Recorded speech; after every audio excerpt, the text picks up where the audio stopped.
ನಮಸ್ತೆ ಎಲ್ಲರಿಗೂ. ಏರೋಫಾರ್ಮ್ ಚಾನಲ್ಗೆ ಸ್ವಾಗತ. ನನ್ನ ಹೆಸರು ಮನ್ವಿತ್ ಹೆಗಡೆ, ಶೃಂಗೇರಿಯಿಂದ. ನನ್ನ ಹಿಂದೆ ಏನೊಂದು ಕೃಷಿ ಪದ್ಧತಿನ ನೀವು ನೋಡ್ತಾ ಇದ್ದೀರೋ ಇದನ್ನು ಏರೋಪೋನಿಕ್ ಫಾರ್ಮಿಂಗ್ ಅಂತ ಕರೀತಾರೆ. ನೀವು ಈಗಾಗಲೇ ಹೈಡ್ರೋಪೋನಿಕ್ಸ್ ಅನ್ನೋ ಪದನ ಕೇಳೋ ಸಾಧ್ಯತೆ ಜಾಸ್ತಿ ಇರುತ್ತೆ. ಹೈಡ್ರೋಪೋನಿಕ್ಸ್ ಆಗಲಿ, ಏರೋಪೋನಿಕ್ಸ್ ಆಗಲಿ, ಅಕ್ವಾಪೋನಿಕ್ಸ್ ಆಗಲಿ, ಇದು ಒಂದು ಬಗೆಯ ಕೃಷಿ. ಇದರ ವಿಶೇಷತೆ ಏನು ಅಂದರೆ ಇದರಲ್ಲಿ ಯಾವುದೇ ರೀತಿ ಮಣ್ಣಿನ ಉಪಯೋಗ ಆಗುವುದಿಲ್ಲ. ಇದು ಮಣ್ಣು ರಹಿತ ಕೃಷಿ, ಸಾಯಿಲೆಸ್ ಫಾರ್ಮಿಂಗ್ ಅಂತ ಕರೀತಾರೆ. ಈ ರೀತಿ ಕೃಷಿ ಪದ್ಧತಿಯನ್ನು ಉಪಯೋಗಿಸ್ಕೊಂಡು ನಾನು ಈಗಾಗಲೇ ಹಲವಾರು ತರಕಾರಿಗಳನ್ನ ನಾನು ಬೆಳೆದಿದ್ದೀನಿ. ಇದರಲ್ಲಿ ತರಕಾರಿಗಳನ್ನ ಹೇಗೆ ಬೆಳೆಯೋದು ಅನ್ನೋದನ್ನು ನಾನು ನಿಮಗೆ ತಿಳಿಸ್ಕೊಳ್ಳೋದಕ್ಕೋಸ್ಕರ ಈ ಚಾನಲ್ನ ನಾನು ಮಾಡಿದ್ದೀನಿ.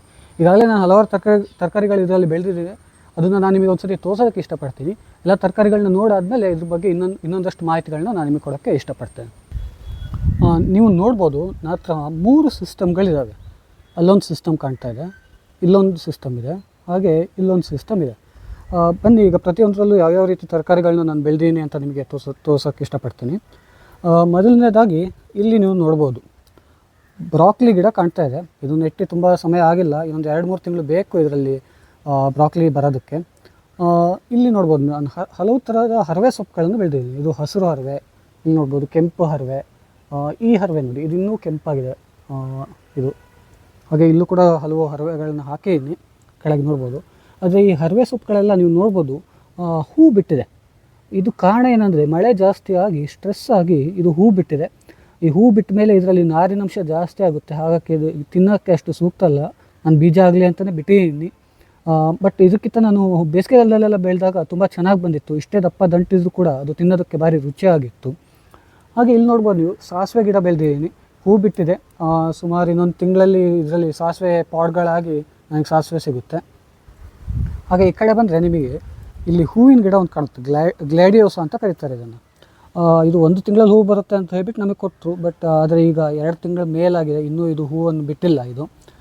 ಇಲ್ಲಿ ನೋಡ್ಬೋದು ಪಾಲಕ್ ಎಲೆ ಹಾಕಿದ್ದೀನಿ. ಈ ಪಾಲಕ್ ಎಲೆ ಪಾಲಕ್ ಎಲೆ ಆಗಲಿ, ಈ ಗ್ರೀನ್ ಲೀಫಿ ವೆಜಿಟೇಬಲ್ಸ್ ಲೆಟ್ಯೂಸ್ಗಳೆಲ್ಲ ಆಗಲಿ ಇದರಲ್ಲಿ ತುಂಬ ಚೆನ್ನಾಗಿ ಬರುತ್ತೆ ಈ ಸಿಸ್ಟಮ್ಗಳಲ್ಲಿ. ಇಲ್ಲಿ ನೋಡ್ಬೋದು ಬಕ್ಚಾಯ್ ಅನ್ನೋ ಒಂದು ಗಿಡ ಹಾಕಿದ್ದೀನಿ. ಇದನ್ನು ತೋರಿಸ್ತೀನಿ, ತುಂಬ ದೊಡ್ಡ ಆಗಿದೆ ಬೇರೆ ಕಡೆ. ನೋಡ್ಬೋದು ಇಲ್ಲೂ ಕೂಡ ಒಂದಷ್ಟು ಹರವೆ ಸೊಪ್ಪುಗಳಿದ್ದಾವೆ ನೋಡಿ. ಬಕ್ಚಾಯ್ ಅಂತ ಒಂದು ಗಿಡ ಇಷ್ಟು ದೊಡ್ಡ ಗಾತ್ರದ ಆಗಿದೆ ನೋಡಿ.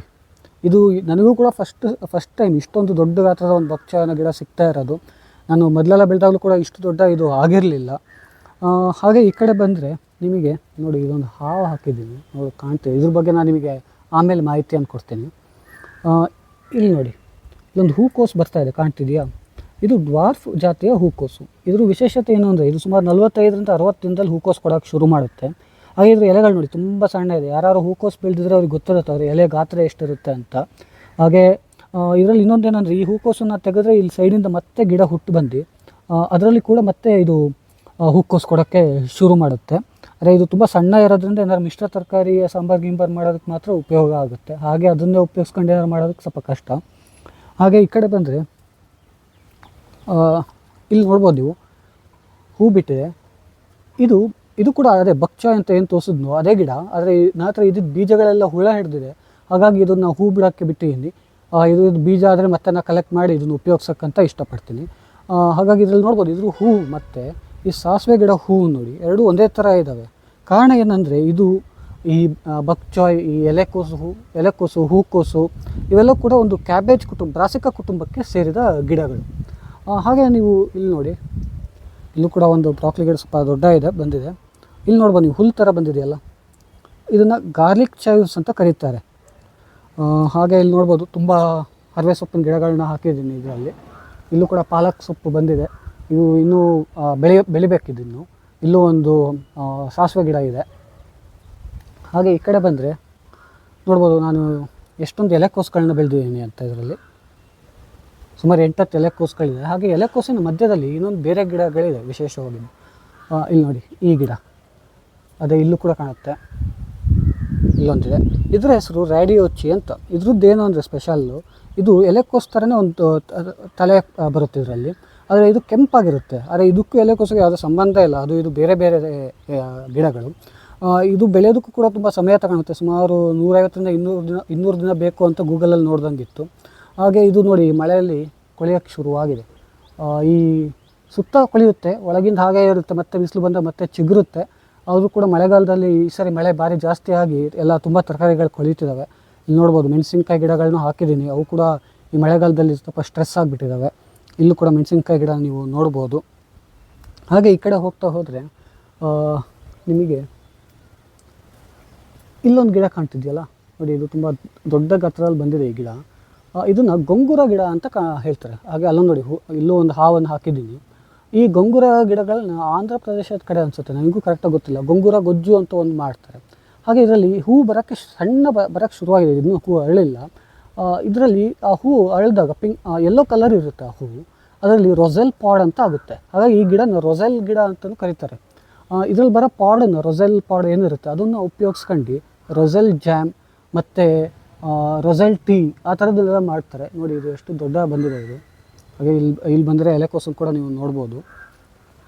ಹಾಗೆ ಈ ಕಡೆ ಬಂದರೆ ಇಲ್ಲಿ ನೋಡಿ ಬೆಲ್ ಪೆಪ್ಪರ್, ತುಂಬ ಚೆನ್ನಾಗಿ ಬಂದಿದೆ ಬೆಲ್ ಪೆಪ್ಪರು. ಬದನೆಕಾಯಿ ಕೂಡ ಬರ್ತಾ ಇದೆ, ಮಳೆಗೆ ಚೂರು ಕೊಳ್ತಿದೆ ಗಿಡಗಳೆಲ್ಲ. ಹಾಗೆ ಇಲ್ಲಿ ನೋಡಿ ಈ ಗಿಡ ನೋಡಿ, ಇದು ಸ್ವಿಸ್ ಚಾರ್ಡ್ ಅಂತ ಅಂತಾರೆ ಆಯಿತಾ. ಈ ಗಿಡನ ಇದು ಪಾಲಕ್ಕಿನ ತಳಿಗೆ ಸೇರಿದ್ದು, ಬೀಜ ಎಲ್ಲ ಪಾಲಕ್ ಥರನೇ ಇರುತ್ತೆ. ಆದರೆ ಇದ್ರ ವಿಶೇಷತೆ ಏನು ಅಂದರೆ, ಪಾಲಕಲ್ಲಿ ನೀವು ಒಂದು 2-3 ಸತಿ ಅದ್ರ ಗಿಡ ಎಲೆಗಳನ್ನ ತೆಗೆದ್ರೆ ಅದು ಬೀಜ ಬಿಡೋಕ್ಕೆ ಶುರು ಮಾಡುತ್ತೆ. ಒಂದು ಸತಿ ಬೀಜ ಬಿಡೋಕ್ಕೆ ಶುರು ಮಾಡಿದ್ರೆ ಅದು ಎಲೆಗಳೆಲ್ಲ ನಾರು ಆಗಿಬಿಡುತ್ತೆ ಮತ್ತು ತಿನ್ನೋಕ್ಕೆ ಅಷ್ಟು ಸೂಕ್ತ ಅಲ್ಲ. ಆದರೆ ಇದರಲ್ಲಿ ಹೆಂಗೆ ಅಂದರೆ, ಇದನ್ನು ನೆಟ್ಟೆ ನಾನು 1 ವರ್ಷದ ಮೇಲಾಗಿದೆ, 1.5 ವರ್ಷ ಮೇಲಾಗಿದೆ. ಈಗಲೂ ಕೂಡ ಅದು ಒಂದು ಸತಿನೂ ಬೀಜ ಬಿಡೋ ಸ್ಟೇಜಿಗೆ ಹೋಗೇ ಇಲ್ಲ. ನಾವು ಇದನ್ನು ತಿನ್ನೋದು ಬಿಟ್ಬಿಟ್ಟಿದ್ದೀವಿ, ಯಾಕಂದರೆ ತಿಂದು ಸಾಕಾಗೋಗಿದೆ. ದನಗಳು ಕೂಡ ಅಷ್ಟು ಇಷ್ಟಪಟ್ಟು ಇದನ್ನು ತಿನ್ನಲ್ಲ. ಇದು ಈಗ ನಾರಾಗಿದೆ, ನಾನು ಸುಮ್ಮನೆ ಹಾಗೆ ಬಿಟ್ಟಿದ್ದೀನಿ, ಎಷ್ಟು ಬರುತ್ತೆ ಬರಲಿ ಅಂತ. ಇದನ್ನು ನೋಡ್ಬೋದು, ಇದೊಂದು ದೊಡ್ಡ ಒಂದು ರೈಸೋಮ್ ಥರನೇ ಆಗಿದೆ, ಗೆಡ್ಡೆ ಥರನೇ. ಹಾಗೆ ಮೆಣಸಿನ್ಕಾಯಿ ಗಿಡಗಳನ್ನ ನೋಡ್ಬೋದು, ಒಂದಷ್ಟು ಮೆಣಸಿನ್ಕಾಯಿ ಗಿಡಗಳು ಹಾಕಿದ್ದೀನಿ. ಇಲ್ಲೂ ಕೂಡ ಮೆಣಸಿನ್ಕಾಯಿ ಗಿಡದಲ್ಲಿ ಈ ಮೆಣಸಿನ್ಕಾಯಿ ಕಾಣುತ್ತೆ ಅನಿಸುತ್ತೆ ನೋಡಿ, ಮೆಣಸಿನ್ಕಾಯಿ ಬರ್ತಾಯಿದೆ. ಇಲ್ಲೂ ಒಂದು ಮೆಣಸಿನ್ಕಾಯಿ ಇದೆ. ಈ ಮೆಣಸಿನ್ಕಾಯಿ ತುಂಬ ಖಾರ ಇದೆ ಅಂತ ನಮ್ಮಮ್ಮ ಒಂದ್ಸರಿ ತರಕಾರಿಗೆ ಉಪಯೋಗಿಸಿದ್ರು. ಭಾರಿ ಖಾರ ಇದೆ, ಎರಡು ಹಾಕಿದ್ದಕ್ಕೆ ತುಂಬ ಖಾರ ಆಗಿಬಿಟ್ಟಿತ್ತು ಅಂತ ಅಂದಿದ್ರು. ಹಾಗೆ ಇಲ್ಲೊಂದು ಗಿಡ ಬರ್ತಾಯಿದೆ, ಇದು ಕೂಡ ಮಳೆಗೆ ಸ್ಟ್ರೆಸ್ ಆಗಿ ಹೇಗಾಗೋ ಬಂದಿದೆ. ಇದು ಆ ಕಡೆ ಇನ್ನೊಂದು ಹಾಕಿದ್ದೀನಿ, ಅದೊಂದು ಸತಿ ಫುಲ್ಲು ಕ್ಲಿಯರಾಗಿ ಬರಲಿ, ಆಮೇಲೆ ನಾನು ಈ ಗಿಡದ ಬಗ್ಗೆ ನಾನು ನಿಮಗೆ ಎಕ್ಸ್ಪ್ಲೇನ್ ಮಾಡ್ತೀನಿ. ಇಲ್ಲೂ ಕೂಡ ಮೆಣಸಿನ್ಕಾಯಿ ಒಂದು ಬಂದಿದೆ ನೋಡಿ. ಹಾಗೆ ಬಕ್ಚಾಯ್ ಇಲ್ಲೂ ಕೂಡ ಹಾಕಿದ್ದೀನಿ. ಈಗಾಗಲೇ ನೋಡಿದ್ರಲ್ಲ, ಹಲವು ಥರದ ತರಕಾರಿಗಳನ್ನ ನಾನು ನನ್ನ ಸಿಸ್ಟಮಲ್ಲಿ ಬೆಳೆದಿದ್ದೀನಿ. ಈಗ ಇನ್ನೊಂದಷ್ಟು ಮಾಹಿತಿ ಇದ್ರಗಳ ಬಗ್ಗೆ ನಾನು ನಿಮಗೆ ಕೊಡೋಕ್ಕೆ ಇಷ್ಟಪಡ್ತೀನಿ.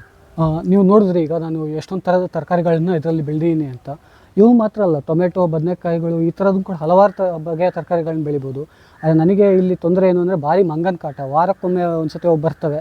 ಹೋದ ಸತಿ ಕೂಡ ನಾನು ಭಾರಿ ಚೆನ್ನಾಗಿ ಬದನೆಕಾಯಿಗಳನ್ನ ಬೆಳೆದಿದ್ದೆ, ತುಂಬ ಬೇರೆ ಬೇರೆ ಥರದ ಬದನೆಕಾಯಿಗಳನ್ನ ಬೆಳೆದಿದ್ದೆ. ಇನ್ನೇನು ಹಾರ್ವೆಸ್ಟ್ ಮಾಡಬೇಕು ಅನ್ನೋ ಸಮಯದಲ್ಲೇ ಈ ಮಂಗಗಳು ಬಂದು ಒಂದೇ ಒಂದು ಕೂಡ ನಮಗೆ ಸಿಗದಿಲ್ದಂಗೆ ತಿನ್ಕೊಂಡು ಹೋಗಿದ್ದಾವೆ. ಹಾಗಾಗಿ ಹಾವು ಏನೋ ಹಾಕಿದ್ದೀನಿ, ಅದು ಕೂಡ ಅದಕ್ಕೆ ಮಂಗಗಳು ಬಂದರೆ ಅವೇನಾದ್ರು ಹೆದರ್ಕೊಂಡು ಹೋಗ್ತವೆ ಅನ್ನೋ ಒಂದು ದೃಷ್ಟಿಯಿಂದ ಹಾಕಿದ್ದೀನಿ. ಅದು ಎಷ್ಟು ಸಮಯ ತನಕ ಕೆಲಸ ಮಾಡುತ್ತೆ ಅನ್ನೋದು ಗೊತ್ತಿಲ್ಲ. ಇನ್ನೇನಾದ್ರು ಬಲೆ ಹಾಕಿ ನೆಟ್ಟಿಂಗ್ ಹಾಕಿ ಏನಾದ್ರು ಬೆಳೆಯೋಕ್ಕೆ ಸಾಧ್ಯತೆ ಇದ್ದರೆ ಅದನ್ನು ಮಾಡಿ ನೋಡಬೇಕು. ಮತ್ತು ಇನ್ನೊಂದೇನು ಅಂದರೆ, ಇಲ್ಲಿ ನೋಡ್ಬೋದು ನೀವು 2x2 ಸ್ಕ್ವೇರ್ ಫೂಟಲ್ಲಿ ಎಷ್ಟೊಂದು ಥರದ ತರಕಾರಿಗಳನ್ನ ಬೆಳೆದಿದ್ದೀನಿ ಅಂತ. ಈ ಒಂದು ಟವರಲ್ಲಿ 52 ಸ್ಲಾಟ್ಸ್ಗಳಿರ್ತವೆ, ಅಂದರೆ 52 ತರಕಾರಿಗಳನ್ನ ಬೆಳೆಯೋ ಸಾಧ್ಯತೆಗಳನ್ನ ಇರುತ್ತೆ. ಇದಕ್ಕೆ ಯಾವುದೇ ರೀತಿ ಸ್ಪ್ರೇಗಳನ್ನ ನಾವು ಹಾಕಲ್ಲ, ಯಾವುದೇ ಕೆಮಿಕಲ್ ಸ್ಪ್ರೇಗಳನ್ನ ಯಾವುದೇ ಹಾಕಲ್ಲ. ಏನು ಹಾಕ್ತೀವೋ ಏನು ಹಾಕಲ್ಲ ಅನ್ನೋದು ನಮಗೆ ಗೊತ್ತಿರೋದ್ರಿಂದ ತಿನ್ನೋದಕ್ಕೊಂದು ಸ್ವಲ್ಪ ಸಮಾಧಾನ ಇರುತ್ತೆ. ಈಗ ಪೇಟೆಯಿಂದ ತಂದ ತರಕಾರಿಯಲ್ಲಿ ದಿನ ನ್ಯೂಸಲ್ಲಿ ಅದು ಹಾಕಿರ್ತಾರೆ ಅಂತ ಕೇಳಿರ್ತೀವಿ. ಹಾಗಾಗಿ ಅಷ್ಟೊಂದು ಮನಸ್ಸಿಗೆ ನೆಮ್ಮದಿ ಇರಲ್ಲ ತಿನ್ಬೇಕಾದ್ರೆ. ಆದರೆ ಇದರಲ್ಲಿ ನಾವೇ ಬೆಳೆದಿರೋದ್ರಿಂದ ತಿನ್ಬೇಕಾದ್ರೂ ಒಂದು ಮನಸ್ಸಿಗೆ ನೆಮ್ಮದಿ ಇರುತ್ತೆ. ಹಾಗೆ ಇನ್ನೊಂದು ವಿಶೇಷತೆ ಇದರಲ್ಲೇನು ಅಂದರೆ, ಈಗ ನಮಗೆ ಮಳೆಗಾಲ ಇಲ್ಲಿ ಮಲೆನಾಡು ಕಡೆ ಮಳೆಗಾಲ ಅಂದರೆ ಒಂದು ಸತಿ ಮಳೆ ಶುರುವಾದರೆ ಬಿಸಿಲು ನೋಡೋದು ಕೂಡ ತುಂಬ ಅಪರೂಪ ಆಗ್ಬಿಡುತ್ತೆ ನಮಗಿಲ್ಲಿ. ಇಲ್ಲೂ ಕೂಡ ಸಣ್ಣಕ್ಕೆ ಮಳೆ ಬರ್ತಾನೆ ಇದೆ, ಆದರೂ ಕೂಡ ನೀವು ನೋಡ್ಬೋದು ಎಷ್ಟೊಂದು ಥರ ತರಕಾರಿಗಳನ್ನ ನಾನು ಇದರಲ್ಲಿ ಬೆಳೆದೀನಿ ಅಂತ. ಹೋದ ಸತಿ ಸ್ವಲ್ಪ ಸಮಸ್ಯೆ ಆಗಿತ್ತು, ಮಳೆಯಲ್ಲಿ ತುಂಬ ತರಕಾರಿಗಳು ಕೊಳ್ತಿದ್ವಿ. ಈ ಸರಿ ಕೂಡ ಕೊಳಿತೇವೆ ಕೆಲವೊಂದು ತರಕಾರಿಗಳು, ಆದರೆ ಈ ಸರಿ ಮ್ಯಾನೇಜ್ ಮಾಡೋಕ್ಕಾಗಿದೆ.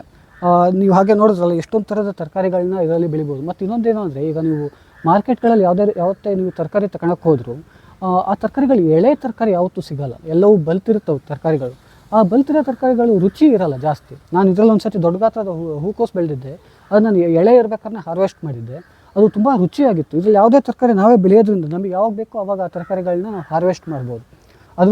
ಅದೊಂದು ಇರೋದು ವಿಶೇಷತೆ. ಎಳೆ ತರಕಾರಿ ಸಿಗೋದ್ರಿಂದ ಅದು ಕೂಡ ರುಚಿ ಕೂಡ ಆಗಿರುತ್ತೆ.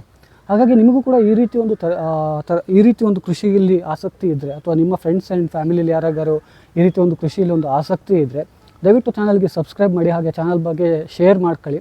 ಯಾಕಂದರೆ ಮುಂದಿನ ವೀಡಿಯೋಗಳಲ್ಲಿ ನಾನು ಈ ರೀತಿ ಕೃಷಿ ಮಾಡೋದು ಹೇಗೆ ಅನ್ನೋದ್ರ ಬಗ್ಗೆ ಇನ್ನೊಂದಷ್ಟು ಮಾಹಿತಿಗಳನ್ನ ಕೊಡೋದಕ್ಕೆ ನಾನು ಇಷ್ಟಪಡ್ತೀನಿ. ಹಾಗಾಗಿ ವಿಡಿಯೋ ನೋಡಿದ್ದಕ್ಕೆ ಎಲ್ಲರಿಗೂ ಧನ್ಯವಾದಗಳು. Thank you.